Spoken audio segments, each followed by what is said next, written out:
Wonderful. Well, hello everyone and welcome. My name is Melissa Stengel, founding partner and COO of Soltara Healing Center. And it's such an honor to host today's community Q&A with Dr. Gabor Maté. We are thrilled to have you all here for this special event and so grateful to Dr. Maté for taking time out of his busy schedule to spend some time with us today. A quick note, I'm actually, sorry. Yeah. Drop the Dr. Maté, would you? I'm sorry? Drop the Dr. Maté, just Gabor. Just Gabor. Okay, perfect. Thank you. Okay, so a quick note, I'm actually in the Costa Rica jungle, so if I do have any internet issues, my assistant Julia will step in to support. So for those who are new to Soltara, we are an ayahuasca retreat center based in Costa Rica.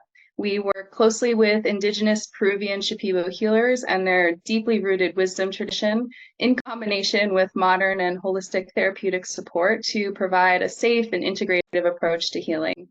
Our focus is on empowering individuals through ceremony, preparation, integration, and community, creating a safe and supportive space to explore body, mind, and spirit.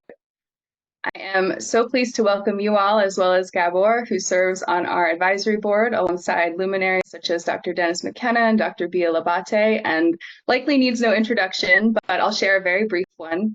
Gabor is an internationally renowned speaker, best-selling author, and really a trailblazer in integrating modern science with ancient wisdom. With over 4 decades of clinical experience and groundbreaking work on trauma, addiction, mind-body health, he has really helped reshape how we understand healing. His compassionate inquiry into the roots of our suffering has helped millions worldwide, as have his books, including The Myth of Normal and When the Body Says No. His insights into the therapeutic use of ayahuasca have also been really pivotal in advancing the conversation around plant medicine. So today we're privileged to explore Gabor's perspectives through your thoughtful questions.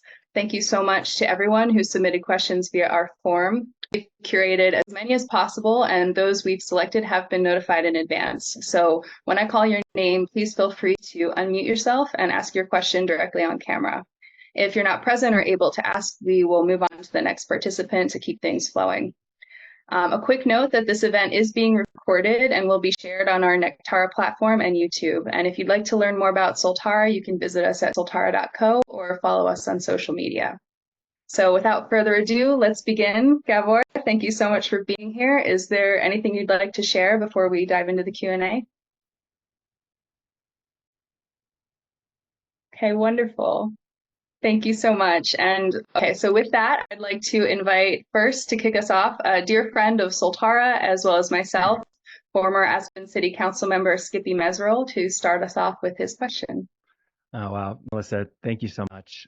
Thank you for having us here, and thank you for being a huge part of changing my life, and Soltara and the whole family too. Like, truly, I'm so grateful to be here. Gabor, what an honor, man. Very brief anecdote. About 8 years ago, I had a moment, just a moment, where I realized that the difference between being the man, the human, and leader I wanted to be was no longer external, it was internal.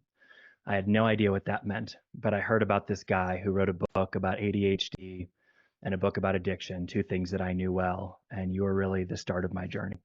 And I now host the Healing Our Politics podcast and help leaders across the country heal and uplevel their communities by looking inward.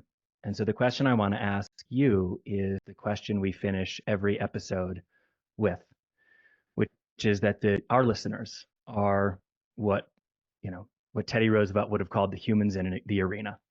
These are the small town mayors. They are the school superintendents. They're the people showing up at our election polls and in a very, very challenging environment, especially today.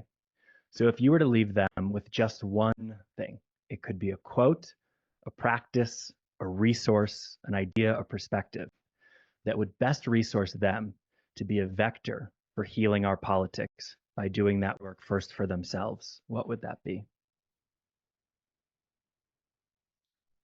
You don't start easy, do you? Why would we? Why would we? Well, I'll tell you, there's a real problem in politics, which is that you can be truthful or you can be a politician, but it's hard to be both. Mm. When I say truthful, I mean truth to actually yourself. And there's a woman in politics that I respect, Mm. and she actually, there was a election in British Columbia recently, a provincial election. She lost.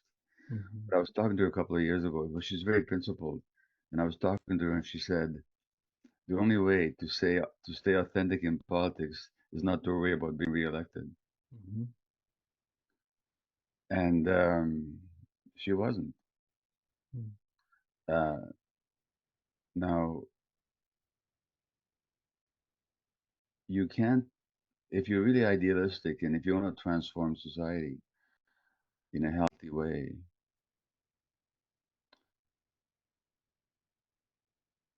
you really need to be true to yourself. If you're not, then any change that you're going to effect is going to be inauthentic. Mm. But the problem is that if you're authentic, in today's political world, it's very difficult to make it. Mm. So it's a question. The question becomes, what kind of energy do you want to put out into the world? Mm. Do you want to put out the energy of truth and authenticity and humanity and the heart, Mm. or the energy of success and incremental manipulations of the system? Yeah. So I wish more politicians didn't care about being reelected, Mm. but they actually cared about speaking the truth of their heart, whatever their heart says. And I'm not making partisan distinctions here. So that's what I would say is really be true to yourself and Amen. whatever, and and yeah, and that means, well, I've said enough. That's as much as I can say. Amen. Thank you, brother. Thank you so much. Does that make sense to you? Absolutely makes sense to me. And I've walked that journey of both winning and losing by leading from the heart. And that's part of the game. Part of the game. That's right. Yeah. Beautiful. Thank you so much. Felipe Nachar, are you here? Would you like to step in? Hi, Belisa. Nice to see you again. Hi, Gabor. Nice to meet you virtually. I was reading your latest book, The Myth of Normal, and I was struck by the first paradox you highlight, meaning, despite access to lots of, knowledge and access to wellness and healing tools, um, we seem unable to fully benefit from them. At least that's what I see from a community perspective, society perspective. Um, do you think this is primarily an issue of limited access for some communities or cultures or countries? And if so, if it's just a just an issue of limited access, how can we address it? If not, what do you attribute it to, this disconnect between access to wellness tools and our inability to fully benefit from them? Philippe, do you mean in terms of overall health? Is that what you mean? Yeah, from biological to All right. psychological So, healing. so the paradox that you're setting up is, which I talk about in the Myth of Normal, is on the one hand our incredible medical technologies and scientific advances and insights and capacities and techniques. On the one hand, on the other hand, the worsening health of the population. Well, here's the problem, and the analogy is totally apt. Think of uh, a boat on the ocean with a huge hole on the bottom, and the water keeps pouring in. And then you have somebody with a teaspoon ladling the water out. So that the issue is not one of access. The issue is that the toxicity of this culture makes people sick. Now, I just read an article in the New York Times yesterday. 80% now, 79% of Americans are either overweight or obese, which sets them up for high blood pressure, for cardiac disease, for diabetes, for cancer, uh, joint diseases, and so on. Now, why is there such an epidemic? worldwide, but particularly in the States. It's not because lack of access to medical care. It's because people are stressed and they eat junk food to soothe their stresses. It's because the food companies um, deliberately concoct products that make people addicted to salt, sugar, and fat. It's because people are so harassed and harried that they go for fast foods without regard of what those foods actually contain. Is because people are not educated about healthy ways of eating. Now, it's because if you walked on the supermarket aisles, you see one sugar-laden product after another that is being given to kids.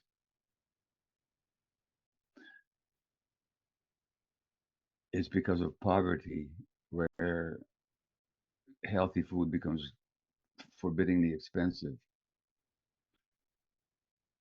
So, and I'm only talking about one aspect of the society, the toxicity of the society. So what I'm saying is that the reason for the 70% of American adults are at least on one medication, 70%, 40% are at least on two medications. It's the sickest society in the history of the world. It's also the richest society in the history of the world with the most medical resources. So the problem is not one of healthcare. I mean, there's all kinds of problems with healthcare, but the problem isn't with healthcare as such only. It's also with the way of life that people pursue when they're alienated from themselves, which in this culture they are. So it's a much broader issue than just healthcare. Then I could talk for hours about what's wrong with the healthcare system. But even if we had a perfect healthcare system, if people living lives that toxify them, we would still have the same problems.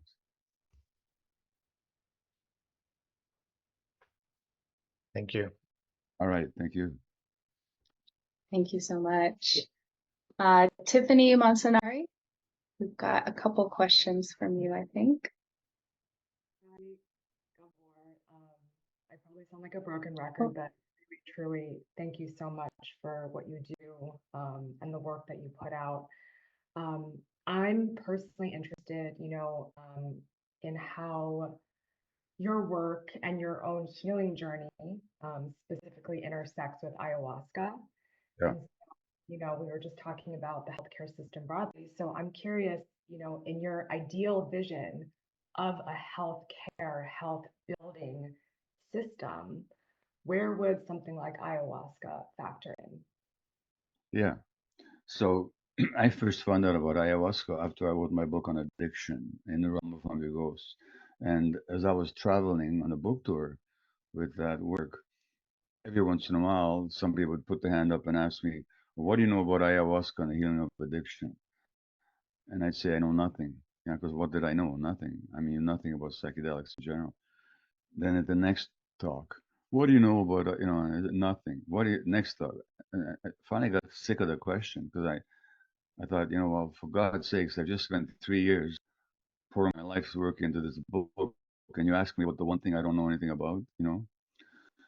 Finally, somebody said, you could experience this plant even here in Vancouver, where you live in British Columbia, because there was a Peruvian shaman who was coming up here to lead a retreat, a ceremony. And I participated in the ceremony, and within half an hour, I got it because I experienced a deep heart opening that made me realize why people were asking me about addictions, because when people are hurt early in life, as I was, you close the heart down to protect yourself. But that closing of the heart then creates all kinds of problems. And with the ayahuasca, I could see within a couple of days that one could both open the heart and also feel the pain that you've been running away from. But with the heart open, you don't have to keep running. So that's in a quick nutshell what I experienced and saw. So then I began to work with the plant. Typically for me, rather than what I should have done, was to deepen my personal work with the plant for my own healing. I'd always thought, okay, how can I use this to heal others? And I got quite good at it, leading retreats and bring people together for weekend ceremonies and processing and integrating and preparing and so on. And so since then, I've seen that the plant, along with other psychedelics, but my work has mostly been with ayahuasca, can promote healing of mind and body, which can promote the healing not only of addictions, but also depression and anxiety, autoimmune disease, and other conditions.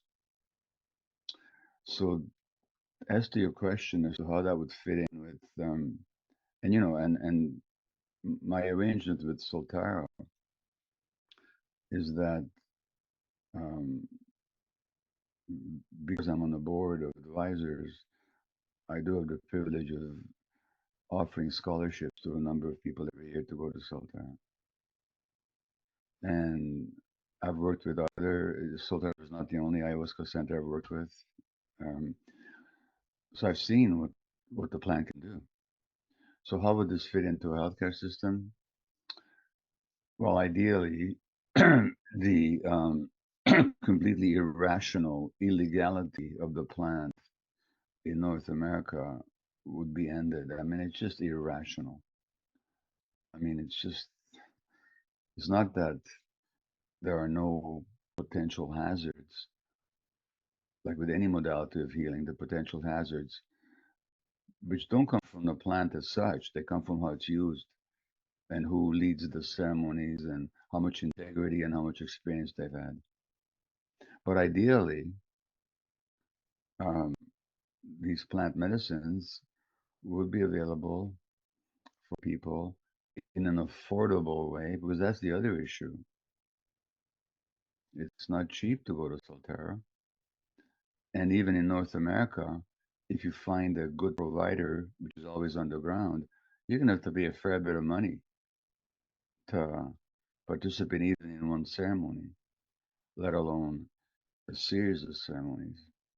So there's all kinds of potential problems. But ideally, knowing that these plants can offer benefits that Western medicine can't even conceive of, they'd be integrated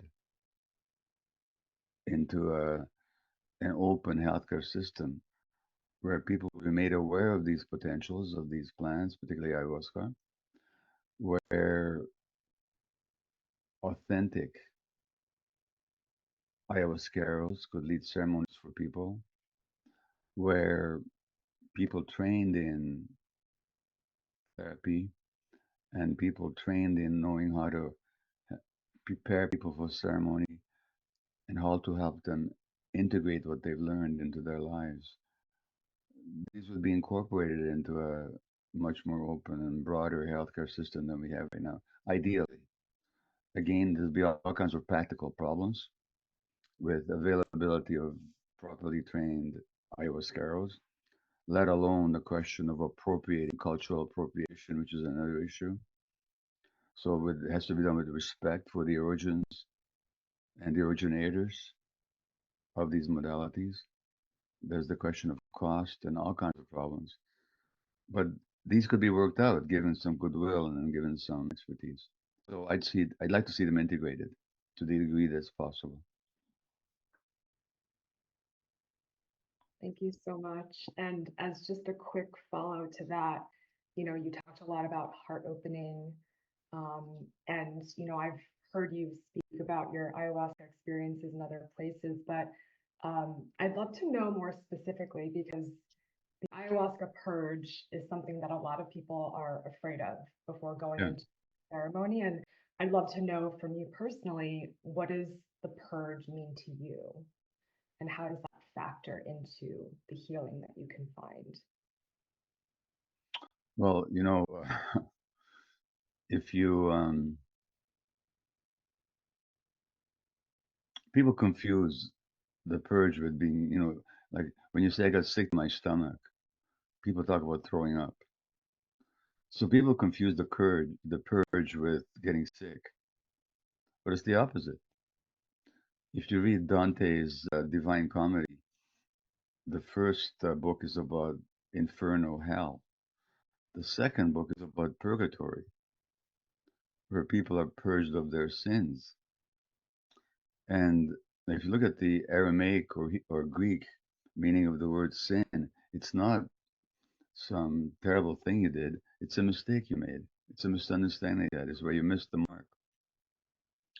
And when we purge, it's not that we're being sick.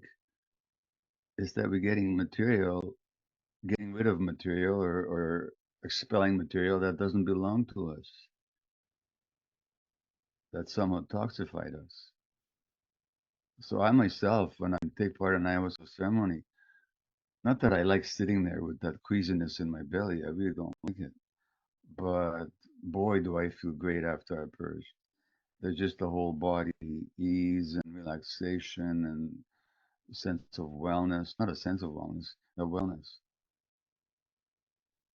So people should not confuse purging with being sick. It's just the very opposite.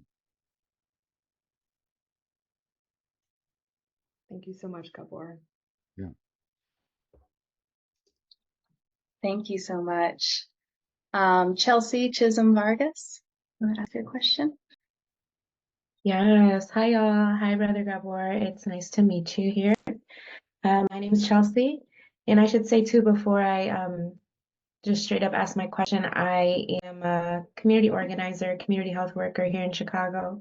I operate a food pantry on the South Side, so a lot of my work is really has always been in just direct service. So my question is, as many of us who are in the midst of focusing deeply on healing our individual trauma, connecting to our most inner self, and protecting our energy, particularly through psychedelics like ayahuasca, how and when do we intentionally transition into connecting with the collective trauma of a world in the midst of intense global suffering? And what steps help us in turning our individual healing into a gift for shared healing?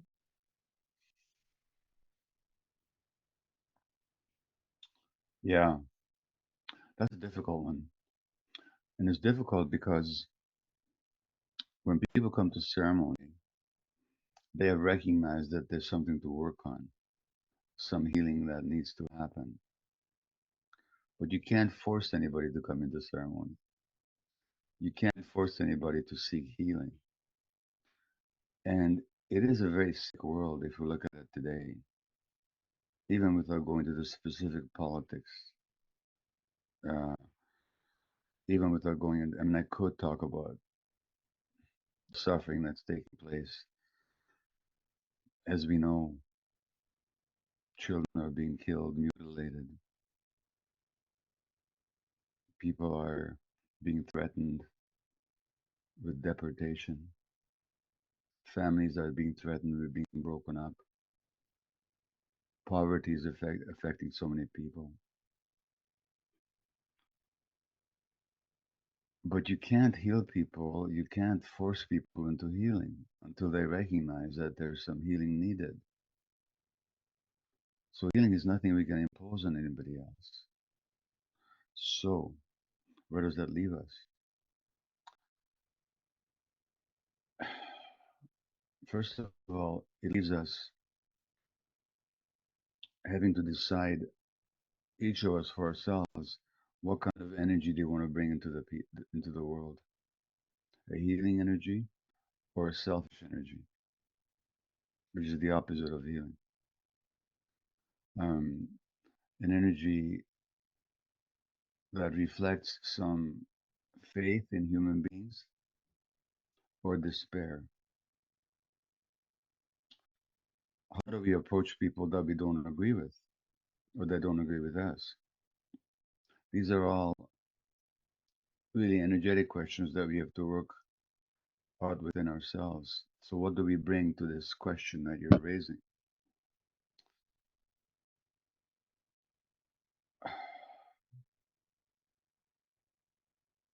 And then, can we join with others who share the same intention and the same energy?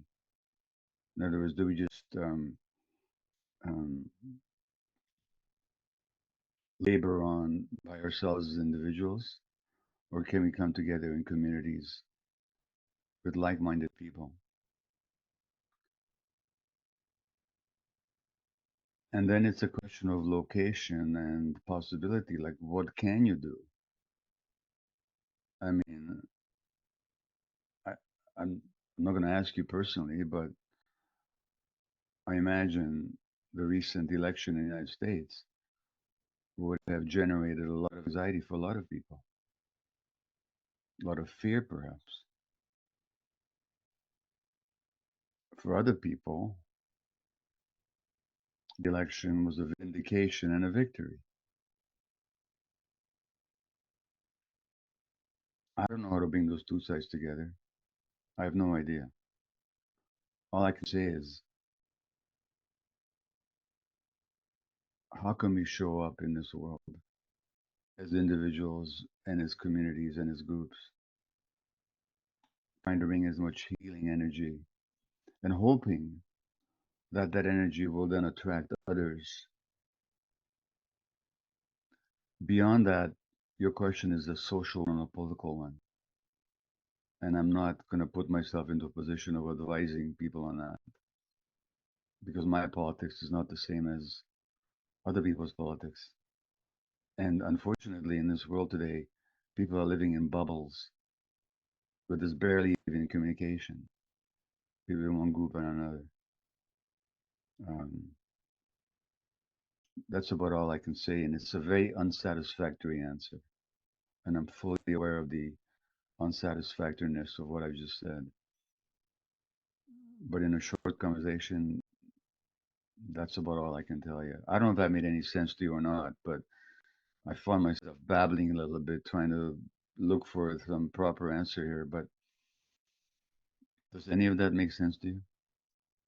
Yeah, I mean it's kind of where I'm at with it too. Like I'm just kind of feel like kind of obviously within myself, but continuing to search for communities that want to get down in this similar way of not polarizing anybody. But yeah, it's kind of a hard balance of like wanting to make sure you don't get burnt out while healing your own self and continuing to be of service to a larger good. So yeah.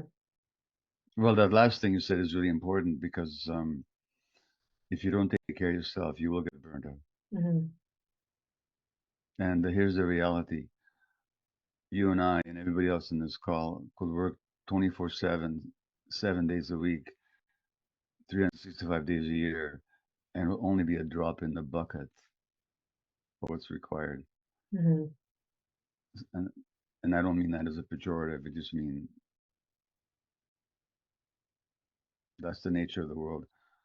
So if we burn out, if we take it all on, and we have to do it all, we have to do it all right now, and it's all on us, you're going to get burnt out. Hmm. So self-care is really important. Yeah.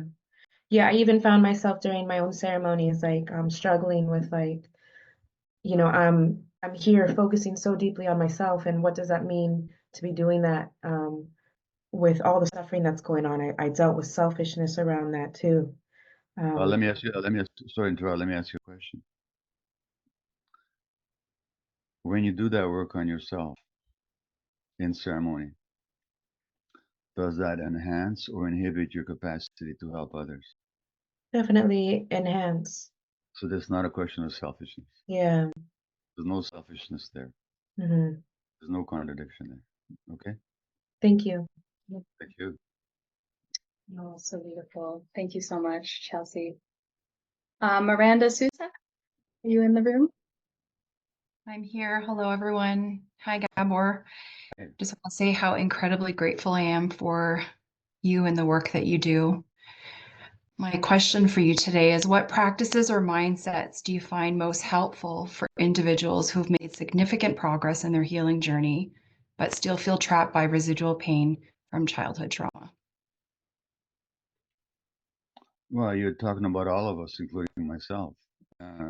But are you make? Can I ask you? This is a personal question.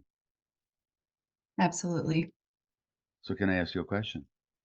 Yes. If you look at Miranda, say 10 years ago, and Miranda today,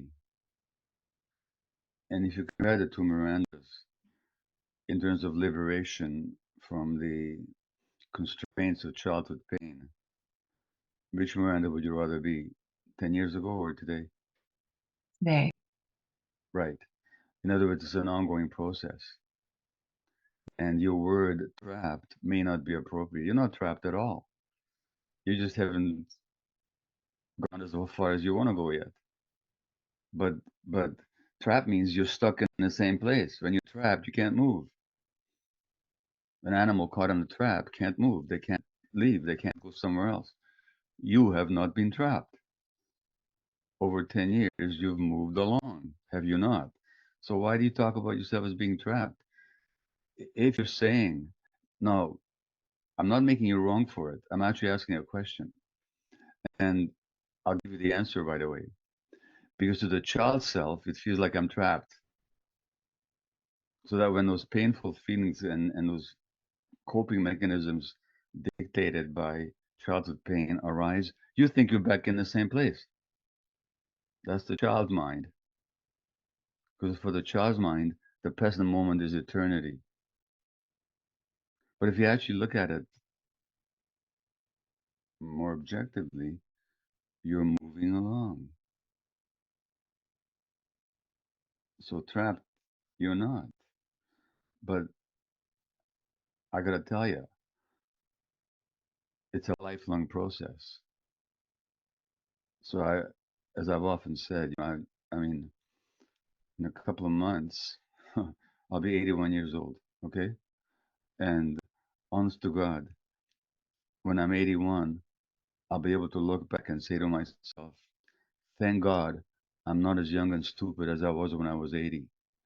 You know, so it's not a question of being trapped. It's a question of revisiting old places, and then you move on. I hope that answer makes sense to you. It And does. Thank you.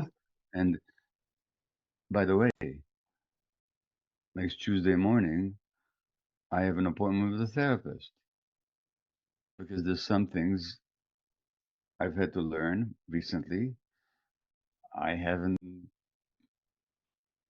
figured out yet. I haven't healed from yet. So it's an ongoing process. So when you do have this perception of being trapped, you reach out for help. I do. You know, that's what I got to say. Thank you so much. So in the interest of time, I'm going to invite Christopher Coakley, and I know that you submitted two great questions. If you could just pick one, we'd love to have you. Sure. Thank you. Hi, Gabor. Hi. It's Christopher. I'm almost to the end of Myth of Normal. Amazing book. It's a Thank you. lot, but it's wonderful. Yeah.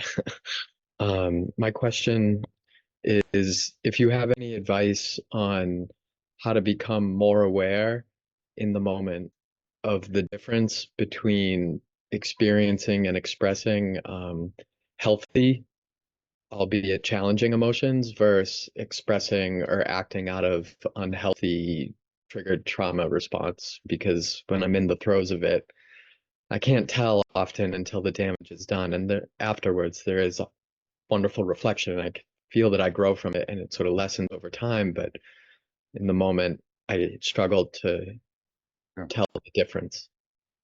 Well, I mean, you've given part of the answer already, which is first of all, it's going to happen that you're going to react from an old painful place. And then you say, what the heck was that about? But at least then you reflect on what happened.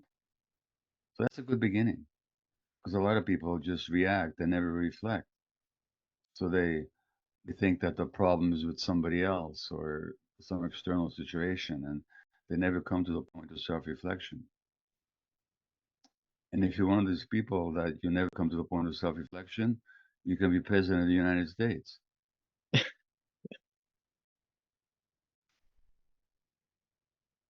Or any of any party, by the way. Because when you look at people in politics, what they never do is reflect. They even talk about not reflecting. It's very interesting. Hillary Clinton and Donald Trump both said the same thing about self-reflection. We don't do that because we don't want to find out what may emerge. They both said that almost in literally the same words. So self-reflection is really important. So that's not a negligible thing that you're doing if you reflect afterwards. Because the more you do, the less likely you are to react again the next time. So that constant and frequent self-reflection, and I have an exercise for that I won't go through it with you now, but it's really important. Now, the other thing is, I'm going to ask you a question. When you react out of an old pain and out of an old wound, what do you feel inside yourself just before you do? If you could imagine you being in that state now, can you imagine that right now? Okay, what do you feel inside yourself when you're in that reactive state? Terror. Terror? Okay. And that's already, I'll take that, but that's already a descriptive word. I'm asking you, what do you experience in your body? Mm. Right? A, a, a chasm in my chest, a void, and it's painful. Okay. That's a very powerful signal. What do you experience when you are able to respond from a present moment requirement or need? What do you experience then? I feel very solid. Chasm, pain on the one hand, solid on the other. Your body's telling you the difference. Mm-hmm. So, what you need to develop here is more body awareness. Mm-hmm. And whenever you feel that pain and chasm, you say to yourself, I'm experiencing pain and chasm right now. Mm-hmm. I need a time out. I need a moment. Mm-hmm. Mm-hmm. Now, we all get caught in reactivity. I do, you know. But the more body awareness we can bring to the moment, so that's just the practice of learning some body awareness here. And then don't try and figure out in your head. Your body will tell you the answer. The body is telling you the answer as it just did. Mm-hmm. Right. Fair enough? Yeah. Thank you so much. You're welcome. Thank you. Thank you, Christopher. So I think we have time for just one more question. So I'm so sorry we might not get to everyone. Zifeng Wei, are you in the room? Yeah, I am. Yeah, thank you so much for giving me the opportunity. Just a little bit of a personal anecdote. So I was born in China and moved with my parents to Budapest when I was 2 years old, but they were too busy, so they sent me beszélek magyarul. So they sent me back to China with a stranger to live with a grandmother that I've never met. And so I can relate to your story a lot. Of course, it's not as stressful from the mother's side, but as a baby, I assume it's quite stressful as well. And then returned to my parents when I was 5 years old. And now I'm an entrepreneur and quite driven. And the question is, it often seems like those who have suffered these kind of a childhood trauma, like you or David Goggins or other successful entrepreneurs or athletes, they have this certain drive that allows them to succeed in life. This addictive hard work, in sports or financially or in business. And then I guess the question is how do we contend with this dichotomy? You know, can we treat it this trauma or channel or treat it as like a positive force or channel it in a positive way? Sure. Yeah, I guess that's Sure, that's a really important question. Let me ask you a question first. I mean, I hear what I hear you suggesting, and I think it's absolutely true that early trauma can give you a kind of drive that helps you succeed in the world.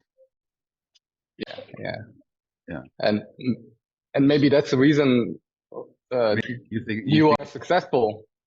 It may be contributing to it for sure. But here's my question to you. What price do you pay for that? Yeah. What's the price? Yeah, you neglect your family and your loved ones, and I'm beginning to, and after reading your book, you know, and I'm beginning to see that and trying to change, and it's improved a lot, you know, with the family, but it's still difficult to have this.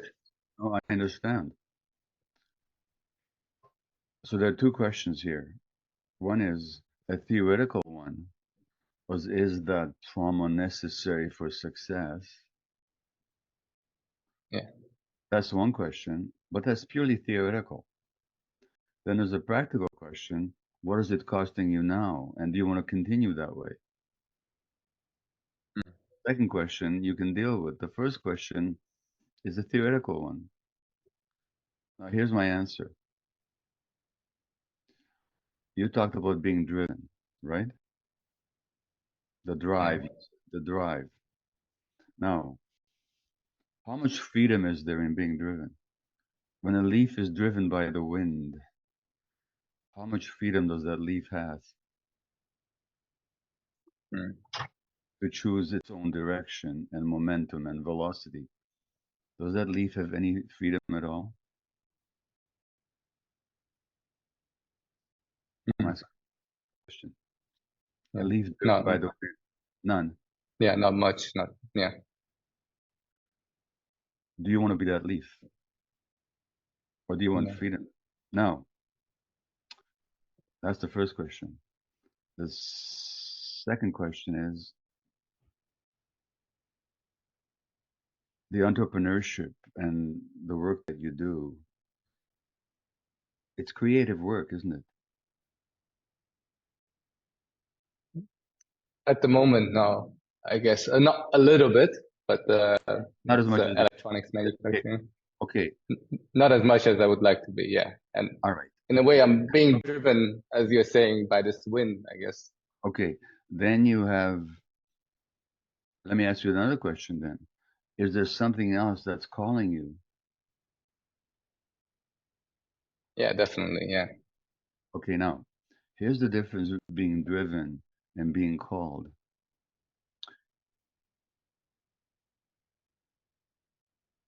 If I call you up on the phone, you have the option of answering or not answering. If I phone you up and say, Zhang Wai, will you have coffee with me? You can say, yes, Gabor, I'll have coffee with you. Or no, Gabor, I'm too busy to have coffee with you. I don't feel like it. There's freedom in being called. Because you get to decide whether you want to answer the call or not. But if you're being driven, there's no freedom in it. So the question is, do we want to be called or do we want to be driven? And that's only a decision, only you can make that decision. And if you choose being called, you may have success in the world or you may not. There's no guarantees. The question is, do you want to be free or do you not? And that's only, nobody can answer that question for you. But I can tell you in principle that the people that choose freedom, they may or may not experience the success in the world that they valued so highly, but they experience a different kind of success. And I've often mentioned a book um, that kind of reflects my own findings, but this book was written by a palliative care nurse in Africa, in Australia. And I used to work in palliative care, looking after terminally ill people. And this nurse working with the palliative care people she wrote a book called The Top 5 Regrets of Dying People. You know what the top regret was? That I wasn't myself. These are people that die before their time of cancer. Another regret was I worked too hard. I neglected my friends. Another regret was I didn't express my emotions, and I didn't allow myself to be happy, to play enough. I worked too hard. Now the question is, do you want to be on your deathbed having those regrets, or would you rather decide now in favor of freedom? Nobody can tell you what to do. Now, as to your question, is that drive necessary for success? Maybe in this world, in this toxic world, there's some truth to that. But at what cost? And all these driven people, look at the damage they're doing in the world. Look what they're doing to the world. And look what I've done to the world and to my family when I was driven. So I'm really glad you're asking the question. And I hope you'll engage with it very deeply. Okay? Yeah. Thank you so much. Yeah. Thank you. Amazing. Thank you. Wow. Beautiful, beautiful answer, beautiful questions. Thank you, Gabor, for sharing your wisdom with us today and for offering such insightful perspectives on these important questions. Your work continues to inspire and transform the lives of so many, and we're just so deeply grateful for the time and care you've offered to our community and to have you on our advisory board. Thank you. So to everyone who joined us, oh, yeah. Sorry, I just want to mention one thing. I did see a question, where do I find a therapist? Now, Soltara has partly been informed by compassionate inquiry, which is a therapeutic modality that I've helped to develop. And I've trained, it's a very deep training in a mode of therapy. It's not the only mode of therapy. I'm not claiming it's the best either, but it's the one that I've developed. If people are interested in therapy, or if those of you are therapists, you could actually consider taking that training. You can look up compassionate inquiry online. Those of you that are looking for therapists, it's one modality of therapy you can look up, and you can look for compassionate inquiry practitioners online. And now they exist all over the world. And I know that to some degree, Soltara employs it in your own processing of people. So it's called compassionate inquiry. You can check it out online. I just wanted to mention that. Thank you so much. And we will send an email, a follow-up email, and sharing our Soltara network, where we do have practitioners who have trained in Gabor's compassionate inquiry. So if you're looking for someone, they do sessions globally all over the world as well. So to everyone who joined us, thank you so much for being here, for your thoughtful questions. It's really your engagement and curiosity that make events like these so meaningful. And if we couldn't get to your question today, please know how much we value your participation, and we'll aim to address more of these topics in future sessions. So before we wrap up, I'd love to invite you to connect with the Soltara community through our virtual platform hosted in collaboration with Nectara. It's an incredible community space where we have monthly virtual events and gatherings, workshops, resources, courses, spaces for connection, and as well as I mentioned, this carefully vetted network of practitioners. We offer a free membership, and then for those looking for full access, we have a Plus membership. If you've attended a retreat with us, this Plus membership is included for a full year as part of your experience. So we'll share more details and a link to sign up in our follow-up email, and we'll also share the recording of this. So please stay connected with us on soltara.co and our social media for updates and future events. And Gabor, is there anything else you'd like to share before we close? No, I'm just my gratitude to be able to be connected with this work and with communities such as yours that are dedicated to the work. It really has enhanced my own life and deepen my own understanding of life. So thank you. Thank you. We're so equally grateful. Thank you so much, everyone, and we look forward to connecting with you at future events. Have a wonderful day. Thank you. This was wonderful. Bye. Gabor. Thank Thank you. you so much. Lovely. Thank you so much. Take care, everyone. Take Thank care. you. Thank you. Thank you. you. Thank you. This was awesome. Thank you very much. Amazing, man. Amazing.